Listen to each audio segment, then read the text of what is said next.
Hi, Nick. Come on in. How are you? Good to see you. We're joining the 21st century. It's Hollywood. Come in. Hi, my name is Nick Gilmore. I am a Miami-based artist. This is my show, Fantastic Art Furniture You Didn't Know You Needed. How do you feel about your work being conceptual and functional? I've thought for a long time about the idea of function and how function is subjective. You know, how art has many functions and so can furniture. A lot of people might come to the show and they say, well, this is furniture, this is not art. I'm trying to blur those lines. I try to think about what art does for the viewer, and it does a lot of different things. You can experience this physiological shift where then you start to see the world differently or more openly. So I've thought about that a lot, and I did want to combine those things for the show. I don't really separate the two things, art and furniture. Talk to me about the piece, Prayers and Thoughts. And I was thinking as I was making it, how could I make a chair be about racism? I think that work, more than anyone in the show, deals with politics in a very interesting way. And you deal with the Shakers and you deal with the world. You know, the Shakers are a really interesting historical group. They were founded by a woman, and they believed that God was a dual entity, male and female. That sense of equality, you know, from the Shaker standpoint, I'm interested in connecting that to racial, what I should be equality, which isn't. I'm just so disturbed and upset, heartbroken at, you know, the state of inequality. I felt this would be an effective way to address it. So Crutch Hutch is about alcohol. You know, people use alcohol as a crutch, but alcohol also puts people in crutches. To put it more succinctly, I'll just quote Homer Simpson when there's an episode of The Simpsons where he says, "Alcohol, the cause of and solution to all of life's problems." Tell me about the piece that's called How Many Chairs Does It Take to Change a Light Bulb? It's a piece of art in every sense of the word. It delights me that I could climb the rungs and I could sit in the chair, but I think of it as purely sculpture. Is that what you meant?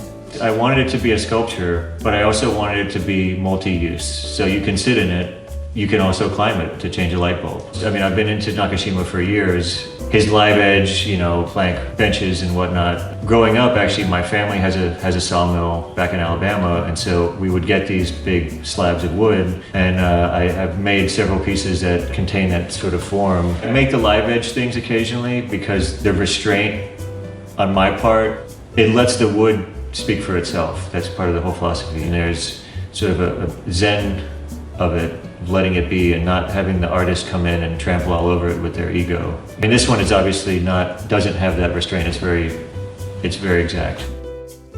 So the piece called Flagler's Folly is made from salvaged Dade County pine. Fashioning it into a railroad track was very deliberately meant to bring up the idea of the railroad and the Florida East Coast Railroad, which Flagler brought to Miami and basically was the delivery mechanism for the city to be built. Let me give you some background on my relationship with Dade County pine. I collect it as part of my art practice to save it from going to the dump. On the one hand, because I'm a woodworker and I'm just in love with the material for its own characteristics. But perhaps even more powerful than that is the historical relevance and the conceptual content that it offers in terms of shedding light on the story of the mistreatment of the environment, of how we, you know, abuse our natural resources for our own benefit. Florida pine is very unique. It's a distinct subspecies of pine that only grows here. The pine took a long time to grow. As a result, the resin content and the gives it a density that's unbelievable. I mean, if I hand a piece that's kind of rough that I haven't done anything with yet to somebody who knows wood, they don't believe that it's pine. It's just an incredible material. Miami Wallflower has been particularly popular.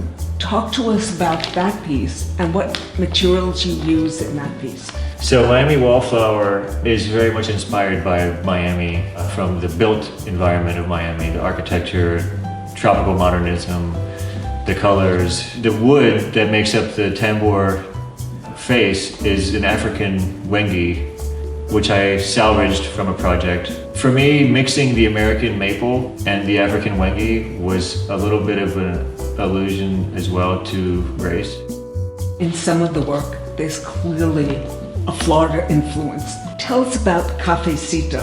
The Cafecito bench is literally, it's, thrown at this idea that you sit down and you have the Cafecito. And as far as the color, I mean, the pink and the neon is ubiquitous in Miami. There's this contrast there that I wanted to play with.